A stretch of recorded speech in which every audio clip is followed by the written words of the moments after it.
All right. We are here. How's everybody doing tonight? Here on the TD Report. It's going to be our Halloween edition here with Tony Kennedy. I'm your host, David Combs. Doing the show with a little bit of a heavy heart today, everybody. Our colleague and contributor on the show, Jody Coleman, his mom has passed on. Mrs. Jerry Coleman, just really sad news to hear. Dies after a battle with cancer. Leaves behind, children, grandchildren, and was well liked by all. We want to pass along our condolences to the family and, of course, to our friend Jody, who's not going to be on the show tonight. So all Jody fans, we're sorry. Jody's not going to be on tonight, but we'll get him back as soon as he's ready. And, our condolences to the family. All right. Yes, sir. Let's go ahead and talk a little football today. Today was trade deadline day in the NFL. Here in the D.C. area, hot stove here in D.C. as two separate trades occur. First and foremost, Montez Sweat, defensive end / linebacker, is going to be on the move from Washington to Chicago. He's going to go for, what was that, Tony? Was that for a third round pick? Is that right? I think Sweat was a second round. He goes for a second. Okay. Sweat goes for a second round pick. And about, 2 hours after that, the second shoe drops. And local guy done well, DeMatha grad, Ohio State's Chase Young is going to be on the move as well. He ends up going to the 49ers. And he goes for, what was that, for a third rounder for Chase? Third rounder, yes. It was a compensatory pick. It's like, I think it's third. So I think it's like 100th pick or, but I don't know, man. Let's break these both down. Again, Washington Commanders right now, they're 0-3 in the NFC East, Tony. 0-3. And there's an argument that could be made they should be 3-0. Okay. They could have won all three of those games, but now they're midway through the NFC East schedule and they're 0-3 in the NFC East. That bodes very poorly for them to make the playoffs this year once again. You factor in what are they on the season? What is Washington now on the season? Is that 2-5? 3-5. 3-5? As Steve Spurrier would say, not too good. Not too good. Yeah. And for a team that is now under new ownership and a coaching staff that is potentially looking at being replaced, which, Tony, this is what Jerry Glanville called the NFL, not for long. Ron Rivera and his staff have had ample opportunities to remake this team, to make changes, to do the things that they need to do in order to make this a winning franchise. Hasn't happened yet. And unfortunately, when you get first-round picks that are in any portion of your team, those guys are going to be at risk if they are perceived to not play up to par or if there are other needs on the team. And I'll say that a little bit of both. In Chase Young's case, there was thoughts that maybe he was not performing to the level that he should be.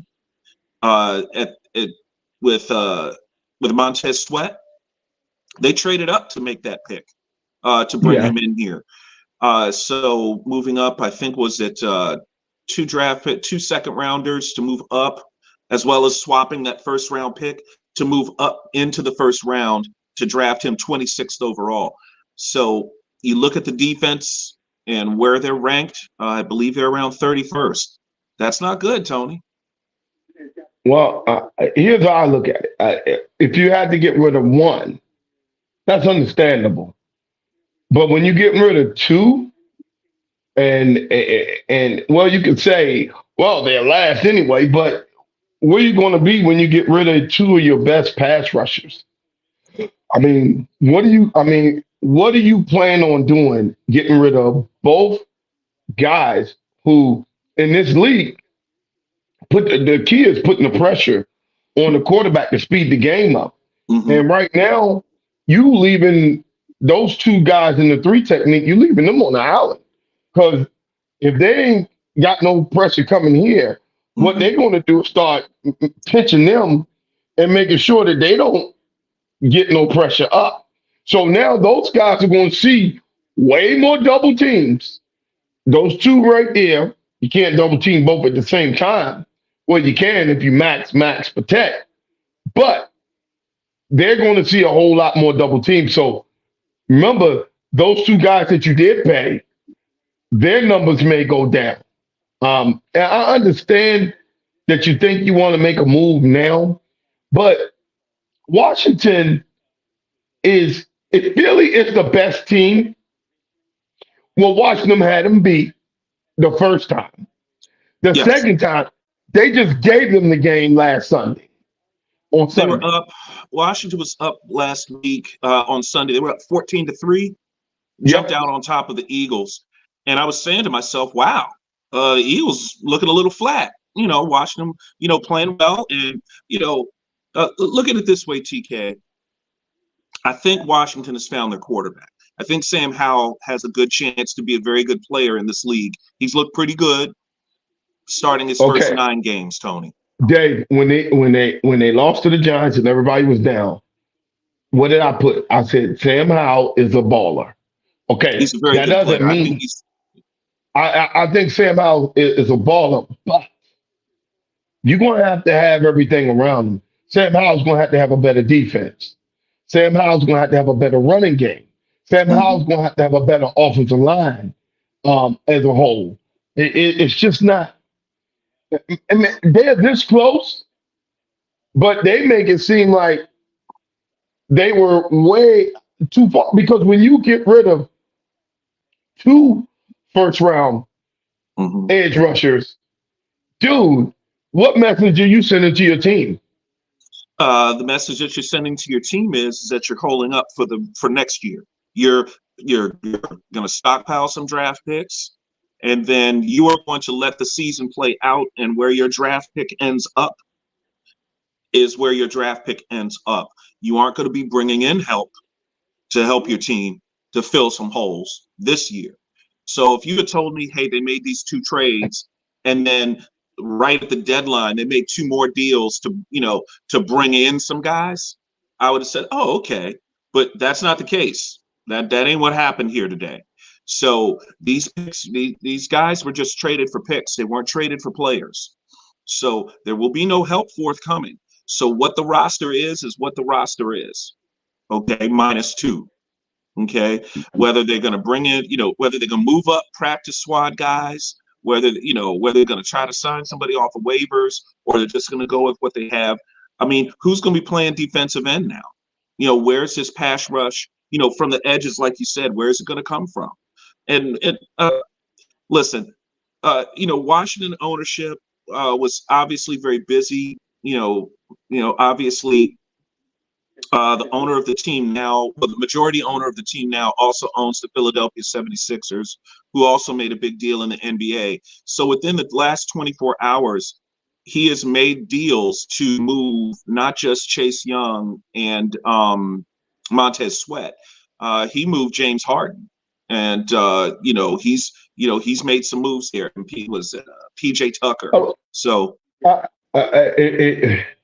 this is why I don't like ownership groups owning multiple teams. Okay, because you're throwing it could be the money that he's trying to get to build a damn stadium in Philly. So I want to save money on the football side here to help with this. No, man, no.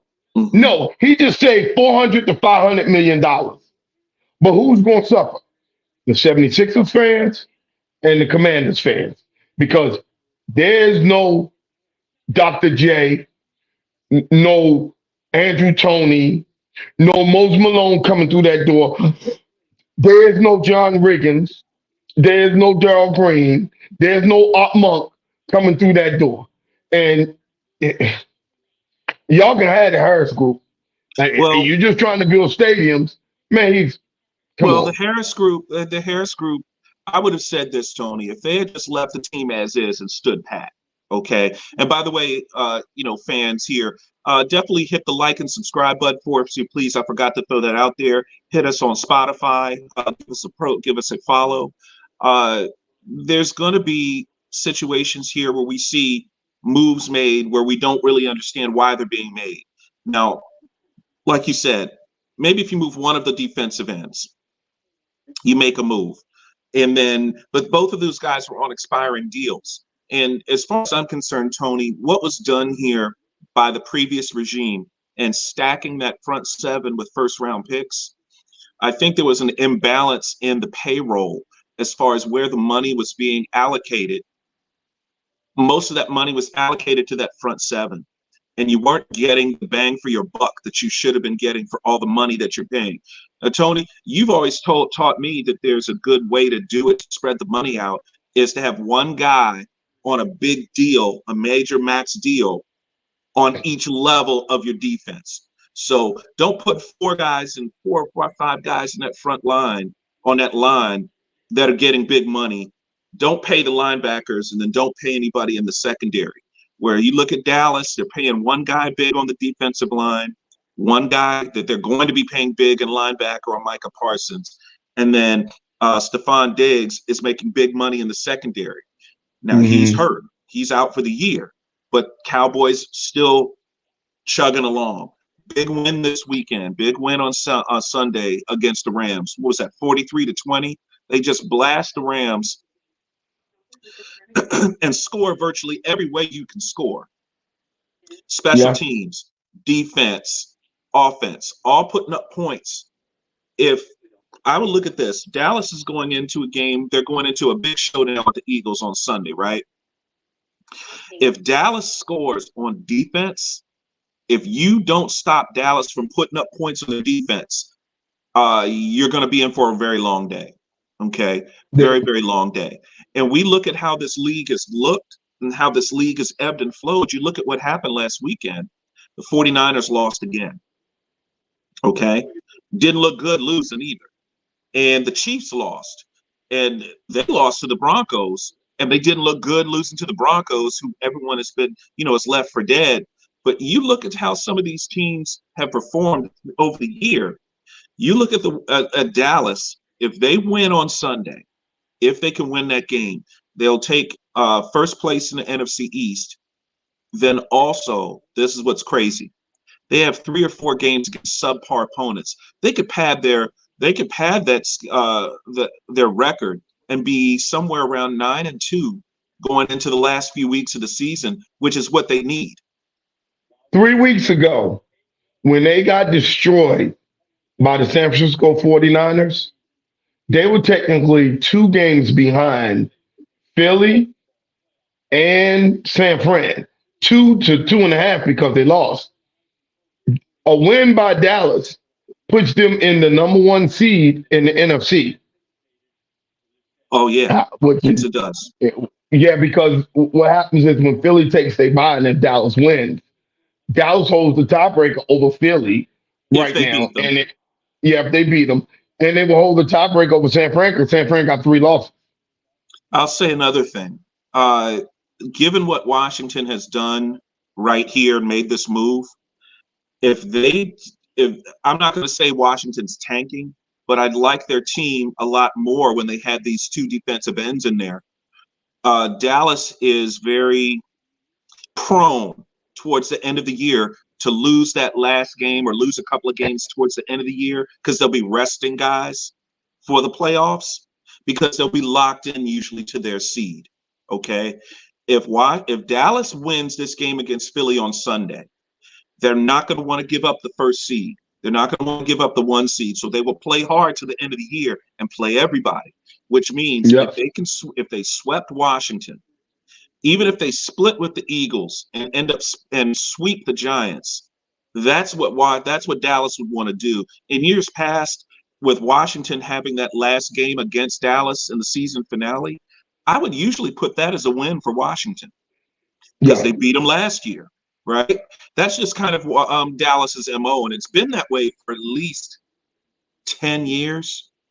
15 years that Dallas has basically blown that last regular season game fighting for the play, not because they didn't have to necessarily fight for the playoffs or for seeding, because the way the seeding works now, second place in the NFC East puts you at no better than the fifth seed. Yeah. By the rules now, no better than the fifth seed. You're no better than the fifth seed.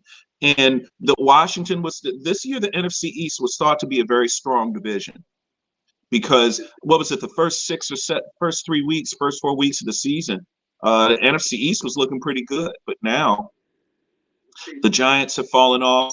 Tyrod Taylor's hurt again, right? For the Giants, sir. they're down to their third string quarterback. And hey, man, condolences to Tyrod Taylor as far as sustaining another rib injury. Tony, are you aware of what happened in not San Diego, but Los Angeles? With the Chargers, yes. With the rib injury. He took the shot, and they nicked his lung. So at this point, we don't know if he even said, I'm not taking that shot. You see what I'm saying? I wouldn't either. Yeah, I wouldn't blame the guy. He ended up getting a pretty substantial injury settlement from them. Yeah. Because they fooled with that boy's career. It really set him back. So if he takes a rib injury, and he's, NFL players are known for, hey man, take me up, give me the shot, put me back in there. If he decided not to take the shot, nobody here on this show is going to blame him for that. No, sir. Not when you almost puncture a lung. No, thank you. No, sir. No, sir. So, you're right. Let's talk about the Eagles real quick. I don't worry too much about the Eagles as far as not looking great against Washington. We've said it on the show. This is your show, Tony. Styles make fights. For some reason, this incarnation of the Washington Commanders plays the Eagles really, really well. I can't even describe what it is. Those two teams just play each other really close, right? So I wouldn't say that bodes good or bad for the Eagles going into Dallas week. But I will say this: Dallas playing well going into Eagles week is good for Dallas. Looked like Dak looked pretty good. What do you have? 4 touchdowns and a pick? Yeah, it's not the 4 touchdowns and a pick. It's what he did. Dak ran the ball well. Dak became the dual threat that made him what he needed to be. When Dak is moving and putting pressure on the defense, they did another thing too. They moved CeeDee Lamb from the slot. They moved him to the X.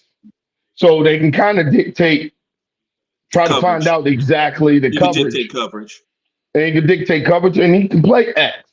And they stopped just throwing the damn ball to Gallup, and it wasn't working. So understand, Dallas has been through a whole new offense, new play callers, new everything. So it's going to take time to find out. Now, they needed that ass kicking by San Fran. They needed that butt kicking by the Cardinals because they start to smell themselves. Every team needs that. I don't judge Dallas off of that. Where I'm going to judge them is when they play Philly, when they play Detroit, they play Seattle, and when they play San Fran. The division games are the division games. I mean, those are going to be rough and tough. But seeing that Philly are the defending champions of this conference, I mean, it's a good way to kind of judge them off of, and not the Rams. No. To me, they're supposed to beat them. The Rams are down. You brought up early, even before the season, 2 of the teams for you to watch were the Lions as well as the Seattle Seahawks. Lions look pretty good this year. They're 6-2, Tony. They're rolling. They're 6-2. Restore the roar, and the Seahawks are leading their division. The Lions and the Seahawks are winning their divisions. They're leading divisions, and I'll say this also for mainly for the Seahawks. Seahawks made some moves as far as signing Geno Smith. it has largely worked. This year they look pretty good. But then you look at, for example, what happened with the Giants when they signed their quarterback. Hasn't quite done that well with Daniel Jones. Daniel Jones been hurt. Wasn't really playing that well before he got hurt. A lot of people looked at that Geno Smith deal and said, "Why are you paying that guy?" A lot of people looked at the Daniel Jones deal and said, "Ugh, why'd you sign that guy?" And the Giants season just hasn't been that good. They took another loss to the Jets this time. That was an unbelievable loss. I can't believe they lost that game the way they lost. Former Washington kicker Graham Gano missed a makeable field goal that would have tied the game. It would have put the game out of reach. It put the game out of reach. Sorry. Yes. And Graham Gano has been a pretty reliable kicker. Okay. Yeah. It honestly, Tony, it's football. This happens. Okay. If you're gonna play games tight, you play games tight like that, which is what New York has to do. There were some questions whether Saquon would be dealt at the deadline. He didn't move. There was a couple of other guys that were thought, hey, this guy's gonna get moved. It's Devontae Adams out in Las Vegas. He isn't going anywhere. And then you factor in this. Josh Dobbs on the move from the Arizona Cardinals is going to move over to the Minnesota Vikings, who lost former Washington quarterback Kirk Cousins for the season with a season-ending Achilles tear. Non-contact injury too, Tony. When I saw it happen, I said to myself, please tell me he just has a little bit of a Charlie horse, but he popped his Achilles, hobbled off the field. Feel bad for Minnesota Vikings fans because Minnesota had fought their way back into respectability and were looking to possibly make a bit of a run. Unfortunately, Josh Dobbs has a chance to resurrect his career a little bit and maybe get it on track, maybe find lightning in a bottle. And maybe Kevin O'Donnell can help. The Minnesota team was actually looking pretty good. They were getting it together. And unfortunately, Kirk Cousins went down with that Achilles. I think it's a good trade for them. They had to make a move, Tony. Had to make a move. I think it was a reason why I think it was a good trade for them is simply because they needed a quarterback, and having Kirk Cousins gone, and I think Dobbs is who he is. I think he can do some work here. I'm surprised they didn't come for the Redskins' backup quarterback. Let's talk about that. Why didn't they trade Jacoby Brissett? They could have gotten something. They could have gotten something for him because teams would have been buyers for quarterbacking. The Browns were thought to be in the market for a quarterback. And then this injury literally happened. What was that in the 1 o'clock game? So it happened around 3:30, happened around 4 o'clock on Sunday. Yep. There was room for a deal to be made there. And maybe Washington could have parlayed Jacoby Brissett into maybe an additional pick because the Vikings would look at themselves and say, hey, we might not be able to win the division, but we can come in. We got a chance for the playoffs. And make the playoffs. And they had a chance for the playoffs. After beating San Fran, anything was possible for the Vikings because of the way they play. They shocked me because I didn't think they were going to be this put together, but they are put together. They've been doing well. So I like the way the Vikings were. And I think that the Vikings did a hell of a job. So let's give Christian Darrisaw a shout out. He's been playing lights out this year. He's been playing lights out this year. Shaw. That's a Virginia Tech guy. That's a DC area guy. Riverdale Baptist. Yeah, we did his draft party down Ocean City 2021. That's right. We did his draft show. Great guy, and he's looking pretty much going to be right now. He's the franchise. Him and Justin Jefferson. Is the franchise. That's the franchise right now. And honestly, they got two. Listen. A lot of Washington fans were bitter about Kirk Cousins. He was a very polarizing guy in the fan base as far as Did you think he was a good player? Did you think he was mid?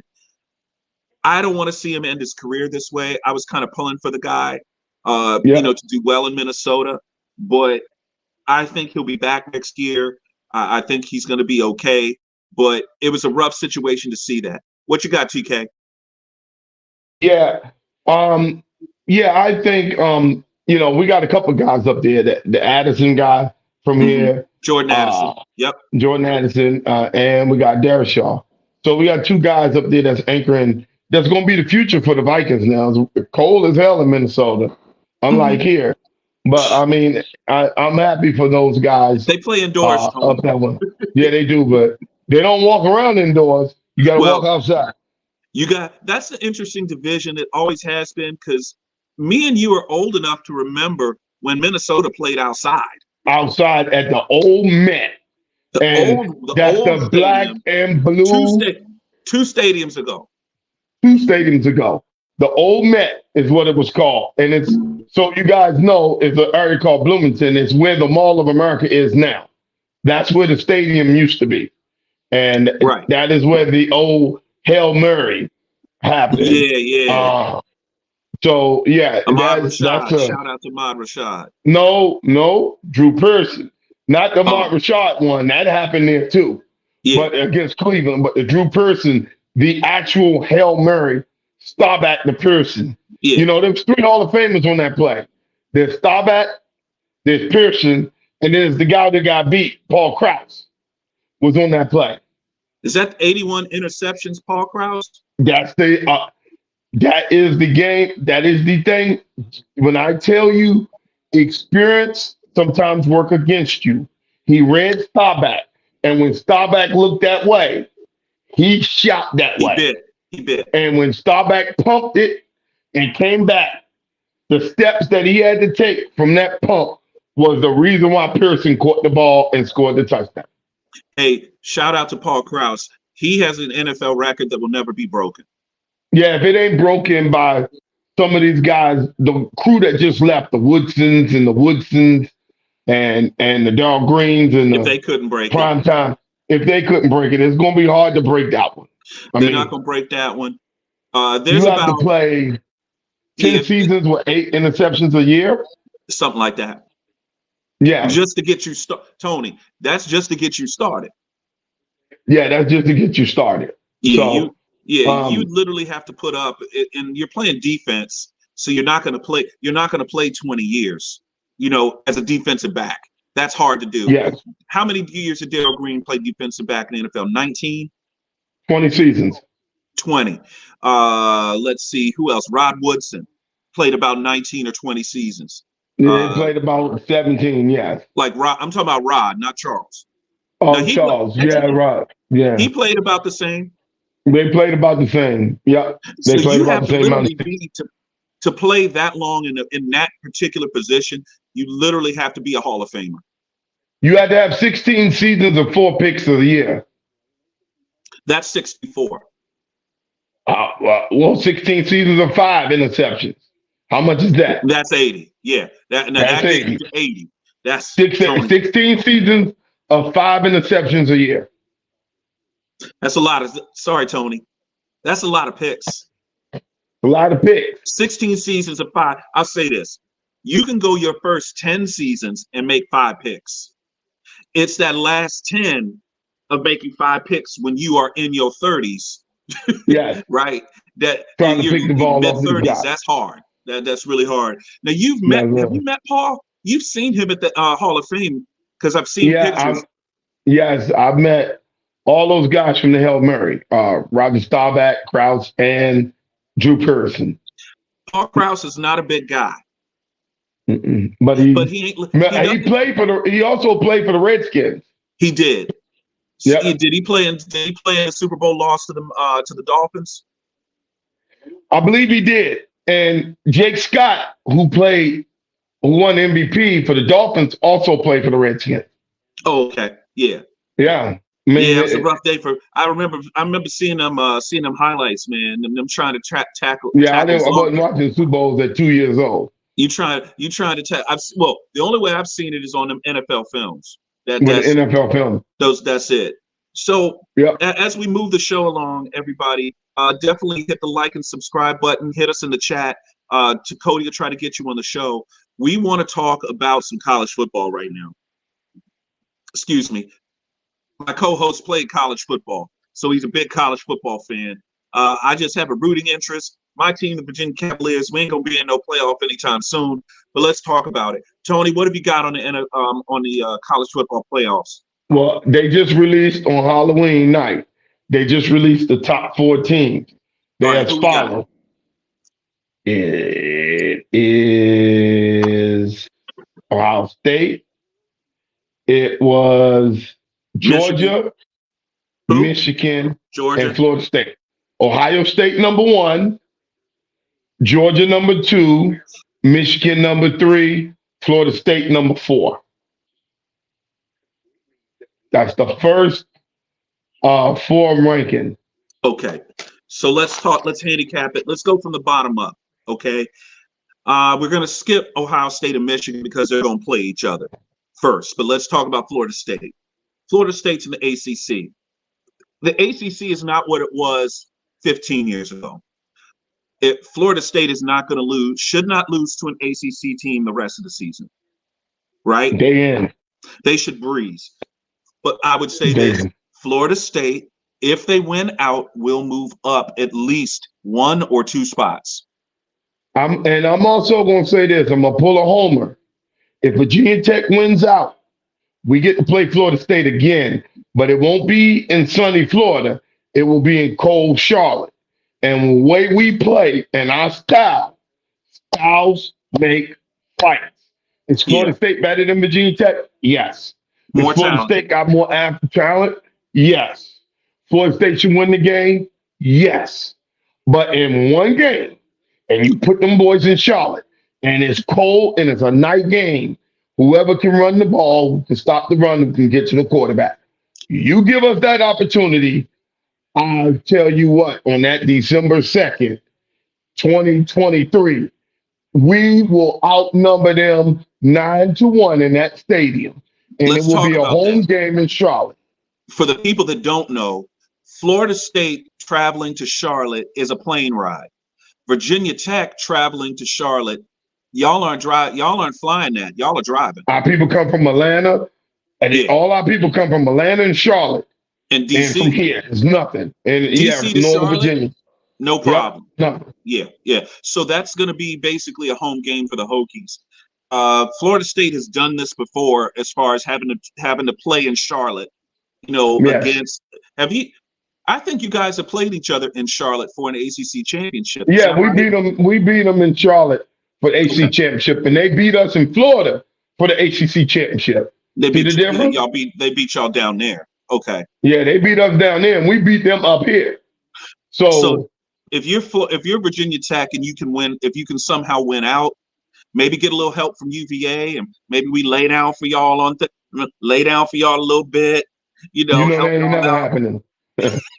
Help y'all out. That ain't never happening. It's going to be an interesting situation, TK. Now let's talk about the Michigan Wolverines at 3 in this college football playoff rankings. You mean the dudes that run the spy museum? Okay. I posted this on my Facebook page. I posted this to a lot of people. I didn't play college football. Someone needs to explain to me what Michigan's doing that is wrong. What's against the rules? What are they doing? Because the signals on the sideline are what they are. I can see them do the signals. Everyone can see what the signals are. How is Michigan cheating? Hey, let me clarify what I said. I'm messing with them, but I don't see nothing wrong. If you putting the signals out and we can read them, that's on you. Then you need to learn how to put dummy signals out. But I'm going to look at the signals too. I don't hear that crap. They trying to take away from what they doing. Michigan is winning, and you keep winning, Michigan, and keep beating up on people. They always looking for something to get somebody on. Oh, they spying on our signals. Are they at your practice? No. Well, so if they're not messing with your headsets, then that's on you. Go salary count if you don't like it. I'm fine with it, and I'll say this too. some people are saying, the NCAA has gotten involved now, the investigation that they had an assistant coach going to other games that their opponents were playing. So what? DeMatha head coach. DeMatha High School, right here in the DC area, everybody. It's one of the best high schools for high school basketball in the country. Hall of Fame coach Morgan Wooten used to scout other teams' games in the league. I went to St. John's. We're in the same league with them. He would be at our games watching us play, and we didn't play them for weeks. He's watching what we're doing. That's not cheating. No. I don't care. I'm with you. Somebody needs to explain to me why it's cheating. Now, if you're telling me that they're listening in on coaches' headsets on the other team, and you listening from the coach on the field up to the coordinators up in the booth, and you listening, nah, And me and you, Tony, we, as for us, remember when we used to do those high school showcase games, the two opposing teams, assistants, sometimes would be in a booth right next to each other, upstairs. So you would have this one team would have their coaches up here in the booth, and the other booth is right next to each other. Yep. They could hear what the calls are. Those walls ain't perfect. Those are just perforated walls. I mean, you could poke a hole, you could punch your hand through those, and they're not. That's not cheating. If Michigan were losing, I bet you they wouldn't say nothing. Exactly. Michigan and Ohio State will play each other. Okay. So you would look for Michigan or Ohio State to either move up or move down based on what happens with that game. Ohio State up there at number 1. Again, they're chugging right along. I didn't expect them to be ranked this high in the poll, in this initial poll. If you're Ohio State, that's not where you want to be. You want to be sitting around there, like you said, like 4th or maybe even 5th. Like Washington. You can move up. Now, let's look at Georgia. Interesting situation for Georgia. Georgia's going to have to play Alabama. Alabama already has a loss. Okay. Now, those two are likely going to have to play to decide the SEC. If Georgia wins out, we already know Ohio State and Michigan cannot win out. Georgia could be sitting at that number 1 spot with Florida State somewhere sitting around 2nd or 3rd. That's the way I handicap it. I think that's what's going to end up happening. If Georgia loses in the SEC title game, if they lose or they pick up another loss and then lose again, if Florida State goes in as an undefeated team, Ohio State potentially loses, I would say Florida State will leapfrog Michigan and go into the last rankings as the number 1 team. And then a team like Washington could possibly move up. Oklahoma lost last week. Bad loss. They're not going to be there. USC already has 2 losses. They're not going to be there. Oregon has a loss. Maybe they have a chance to move up. They have a shot because they can beat Washington in the championship game. So they get a reprieve. They actually playing some of the best football right now. And I picked Washington, but I'm looking at Oregon, and for some reason, there's something about that team, man. They're pretty damn good. They're pretty good, man. I like Washington. I think they have a shot to get themselves into these rankings. Now, how often are we going to see these top 4 rankings the rest of the season? It's going to be every week, right? Every Tuesday. They're going to come out every Tuesday night. So you got the 7th. We're going to have what is the 7th, 14th, 21st, 28th. And then the next time it happened, December 5th or 4th or 5th. Yeah, because the 2nd is a Saturday. The 4th is a Monday, December 5th. So you got 4 more times without it, with it not really counting until the next time. Okay.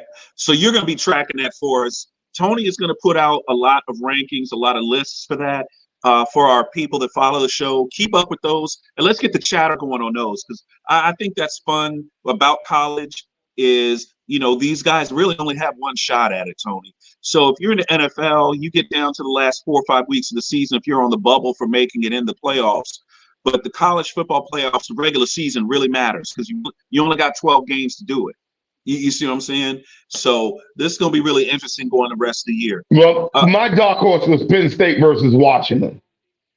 Now, the only way that can happen if Penn State upsets Michigan, Michigan upsets Ohio State, and then Penn State jumps into the championship game.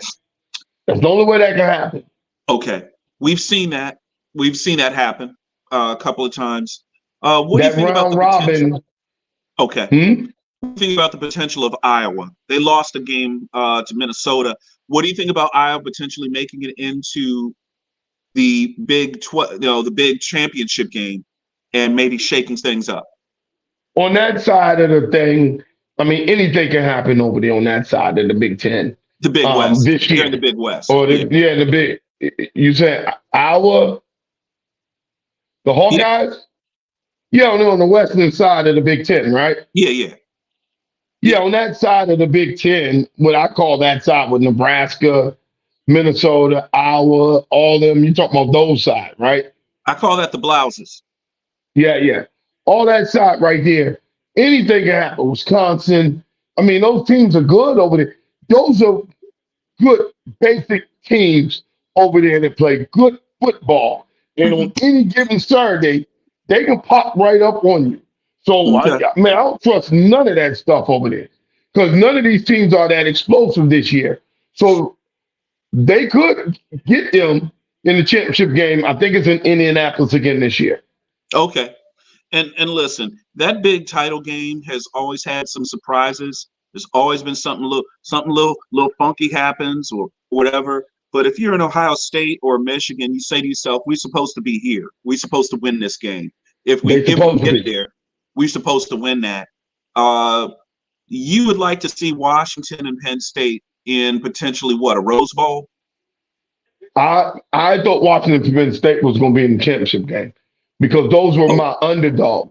Those were the two teams I had. Okay. Yeah, those are the two teams I had as an underdog. I mean, everybody, listen, we can all pick Georgia and Ohio State or Georgia and Michigan. That's easy. I mean, come on, man. I mean, what are we talking about? Well, I mean, go try something different.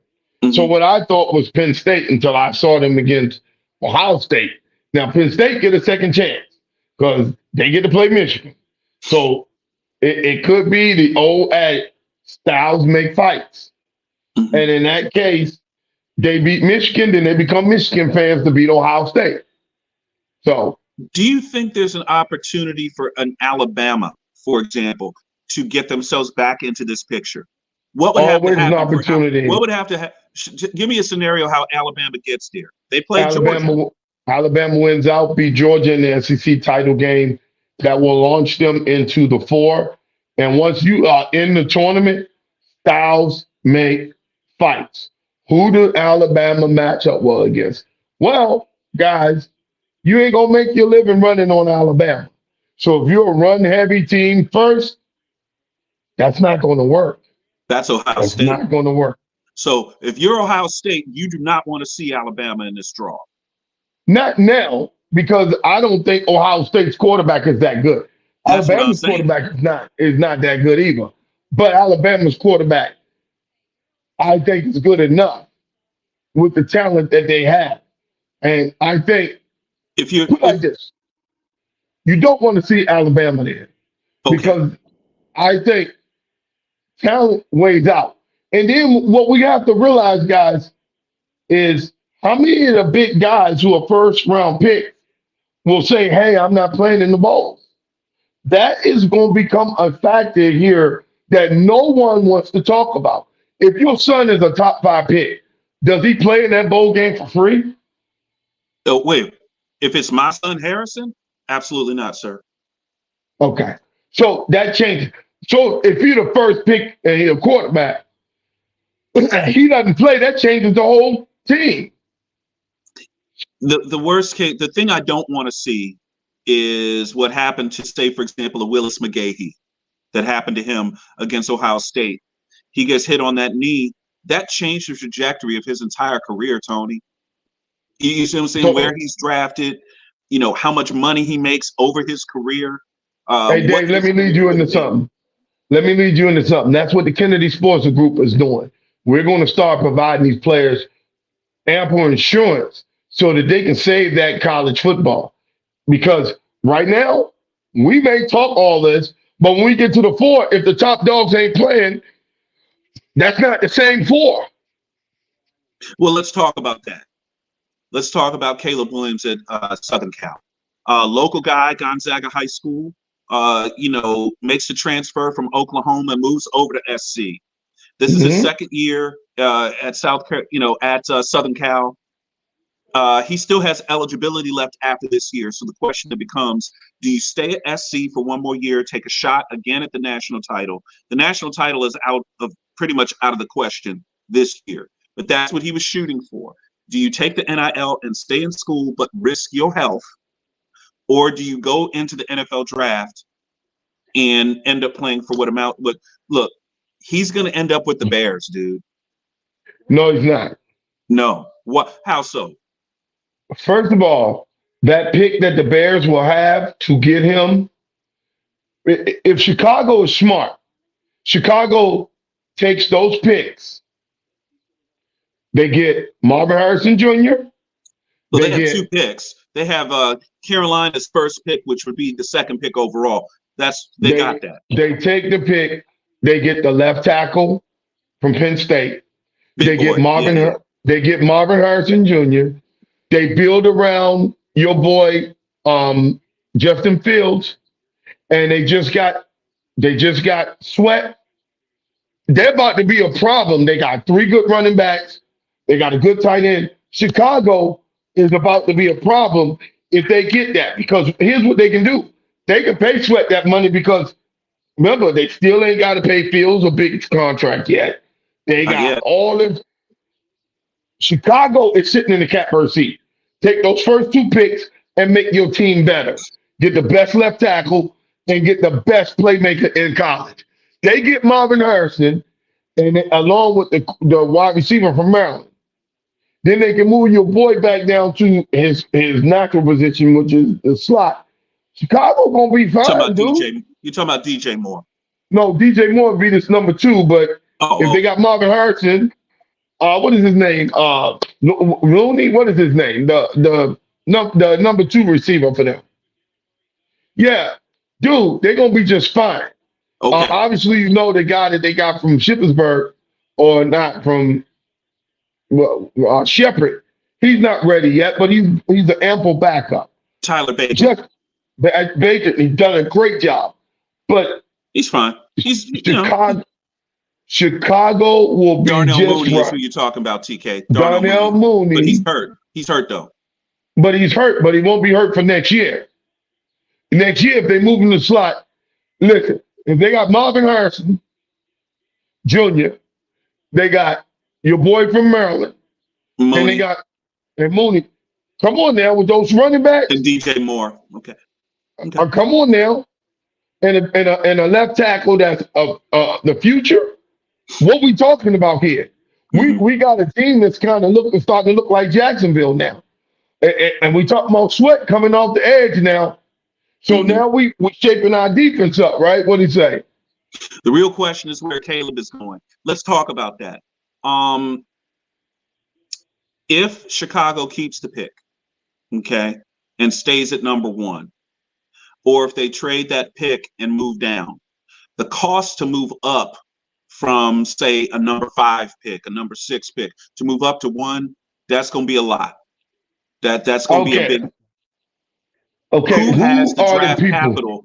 Who has the draft capital to move up? Huh? Because that daggone pick at number 1 or number 2 or however, because you got the first 2, that pick, how much are you gonna give me? Yeah, that phone should be ringing already, Tony. It's already ringing. How much are you going to give me for that pick? Okay, he told you his teams that he wants. Now the team that's starting to look better is Minnesota. Yeah, it sure is. Minnesota's starting to look, because let me jump in here. I'm the non-football guy on the show. You already have the left tackle. Okay. You've got wide receivers. one of your better, one of your young wide receivers is on a rookie deal. Okay. But then you can bring in the quarterback and put it together with an offense that has been performing already. And I'll tell you what, if that don't make Justin Jefferson happy to see Caleb Williams come in there, ain't nothing gonna make him happy. But will Chicago deal that to Minnesota? In the division? Probably not. So you got to count that out. Okay. Minnesota, Detroit, Green Bay, they're not dealing with you. Okay, so who else needs a quarterback? The Raiders. Las Vegas is the opportunity. I mean, you just got to quiet to be kept. The Giants. He would play. Now, he did say he would play in New York. Giants or Jets. But the Jets are going to be too far up. Do they have the capital? What do you say? You really think he'll only go to one of those teams? Yes, I really think. It's Cody. I would say he's posturing. He's posturing. But remember the teams he named, they also had good quarterback coaches or good head coaches who can handle quarterbacks. He did say Dallas. He did say Dallas, and I mean, your boy got on his resume, he has Aaron Rodgers. I mean, like him or not, McCarthy has on his resume Aaron Rodgers. He does. He does. So, I mean, what we're talking about. But if we're looking outside of money, the places where he can make more money, he ain't gonna make no more money if he's in Dallas. Because no matter what happens, everybody knows who the quarterback is of the Dallas Cowboys. Like it, love them, or hate them, they know who the quarterback of the Dallas Cowboys is. Well, let's also look at this, Tony. Kirk Cousins was in a contract year. Okay. Dak is about to be up too. Okay. So clock about to strike midnight there. Is Jerry Jones going to consider making a move? Get out of the Dak business, let him walk, or put an offer out there, just give him a number. But conservative estimates are that next deal that's going to come his way could be what, in excess of $45 or $50 million. He better get some. That's to kick the can down the road, Tony. He better get an NFC Championship game. Mm-hmm. That's $550 that's what I'm saying. Dallas is in a situation where they might have to kick the can down the road. And by the way, they've been here before. Remember that? Wait a minute. See, we going all this stuff. What happens if Washington deals with all these new draft picks and they the team with the draft capital to get Caleb? They make the package. They package up some of these picks. Okay, we'll even go here. We just saw Chase Young kind of chafe. Okay, kind of chafe under being here in Washington, right? Mm-hmm. Now we have new ownership. Would another local guy, another WCAC guy, come to Washington and play here? Jamin Davis. He's saying take Jamin Davis and the 5 picks that they're going to have, Jamin Davis and the 5 picks, and then try to move up into the 1 spot. So you'd be trading with Chicago. Now I will say this: I like it because it's not in the division. You would be stupid to go to Washington. Hey, that's Al. Yeah, oh my God, Al! Al, you need to stop that, Al. Leave him. Listen, man. Hey, listen, man. Listen. I haven't heard from Tommy today. What you think? I know Tommy watching. EB. That's Eric Bieniemy. Did great things for Patrick. Okay, I can dig it. Talking about Mahomes. Okay, when he was in Kansas City. If he's good enough for Mahomes, he's done a good job with the quarterback here. He's done a good job with Howell. So let me ask you something. If he's good enough for Mahomes, he's good enough for Caleb. And these fans deserve more than what they're getting. And if they package him and they get him, he's from here. So listen. Now I will tell you, it's a chess move if Washington is getting all these picks and knowing that they ain't gonna win but 2 or 3 more games and package their position up to Chicago to say, because we know you keeping Fields, So go ahead and give us that pick so we can go ahead and get Williams. Now Mhm. that could have been why we gave you Montez Sweat. That could be, hey man, I scratch your back, you scratch mine. We don't know. Al says the fans here don't have the patience. Absolutely agree. 100%. But the fans here, Al, have been waiting a long stinking time, man. Okay? I'll tell you what, if Caleb Williams comes here and plays for Washington, okay, I will switch teams and I will become a Washington Commanders fan if he comes here. The best bet was to trade to Arizona for Kyler Murray. Oh God, no. No, no, no. Oh hell Kyler don't no. want to come here. Don't Oh do it. no. You don't want to come here, Kyler. Don't come to DC, man. But listen, here's what you gotta understand. Magic Johnson, whether you say he got his hands on anything or not, everything he touches turns to gold. He's a winner, and he always had big name players wherever he goes. This is the first time he's on a team. The Redskins ain't got no big name. Where the big name gonna come from? I mean, every franchise he's been in always had big name players. Right. So Own and playing big names. so is Washington, but this is the problem with the previous ownership. Does Washington want to win their Super Bowl in July during camp? You see what I'm saying? Mm, Yeah, good young receiving core, including Terry McLaurin. Hey, listen, we're moving up the ladder here because in about 2 years, you're going to have to either sign or let go of Jahan Dotson because you are not paying max deals or big money deals for wide receivers. Okay, you already have McLaurin. That's your guy. He's going to get the money. Okay, but you can't have two guys over there making all that money. Like you said, Tony, one at every level. Your quarterback is going one. to get his money. Okay, one of the guys on that offensive line is going to get his money. Okay, then you got your defensive guys. You need three of those dudes that are going to be making the big money. Everyone else is going to have to stand in line. Okay, And Dave, you hate this. I'm saying Caleb or bust for their franchise I didn't say I because hated it. I didn't say I I hated I, it.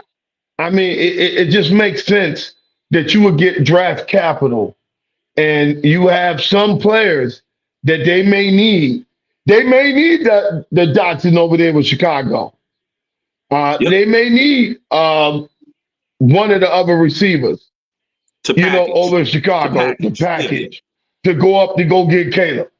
If I'm Caleb, I would want to work with the guy who worked with Mahomes the most, and that's Bieniemy, because my game is more like his game, and I could go and break down the film with a guy who helped mold Mahomes.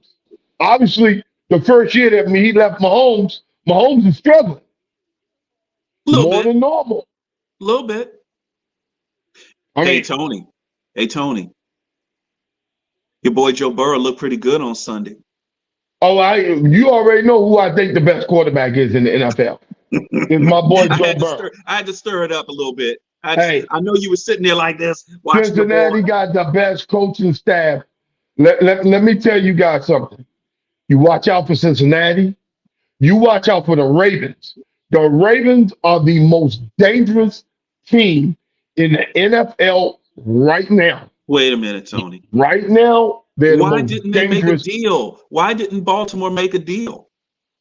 Here's what I'm saying. Dallas stood pat and the Ravens And stood Ball, pat. Those were the two and- teams I was surprised that both stood pat. because I think they both agree that their rosters are pretty damn good. And right now, to me, pound for pound, the Ravens are the best football team in the NFL. Hey, Cody, They can clip win that. Cody, on clip any style. The Ravens are the best football team in the NFL right now. Right If now. you started the season, if you ended the season right now, put the playoffs on, and you ended up with a Kansas City Chiefs Ravens AFC title game, would you be surprised? I wouldn't be surprised, but the Chiefs ain't gonna make the championship game because now they're finding out that those dudes on the outside, I don't have to be scared of them. So now they can squeeze everything around Kelsey. And if you ain't running the ball and we squeezing around the tight end, you ain't nothing but Michael Vick from Atlanta with the less of the feet. So would you basically play your defense and play an inside technique on your defense to control Kelsey? I would do everything to put a guy on top and over top and in front of Kelsey. Bracket. And I don't care about the rest. Okay. I bracket him all day. I don't care about the rest of those guys because they don't scare me. My thing is right now, you can't do that to Baltimore. Baltimore, with Lamar Jackson playing the way he plays, if those receivers are healthy and the running back is healthy and the way their defense play, Baltimore is the best team in the NFL. Okay. Well, guys, they're the most scary team. Tony always saves the best for last on this show. Literally, you did that right as we hit our hour mark. We're just about to get out of here. I want everybody to enjoy. I want everyone to enjoy Halloween. Have a safe Halloween. Happy Halloween, baby. You should have been partying over the weekend. But if you partying tonight, you ain't going to work tomorrow. Yeah, you're out there bag snatching. Okay. Hey, I'm gonna be Daniel Jones. Well, when you're Daniel Jones, Tony, when you're making that much money, you don't have to snatch bags. You already got robbing the bank. Daniel Jones, you out here robbing a bank. Got paid. Snatching kids' bags. He's terrible. On our show, we want to thank everybody that helps produce the show. Thank you to Cody. Hey, listen, Jody, our brother, we have got your back, man. Yes, sir. Our condolences. Sorry for your loss, brother. Everybody have a great week. We're going to be back on Thursday. Yes, we will. Back on Thursday. 2 more days. 2 more days. 2 more days. We will be back. And we're going to kind of update you guys on a little bit more of the draft and what's coming out and kind of what we think based on, there's 2 football games on now. The MAC is playing on ESPN and ESPN2. So check those guys out. It's a great conference.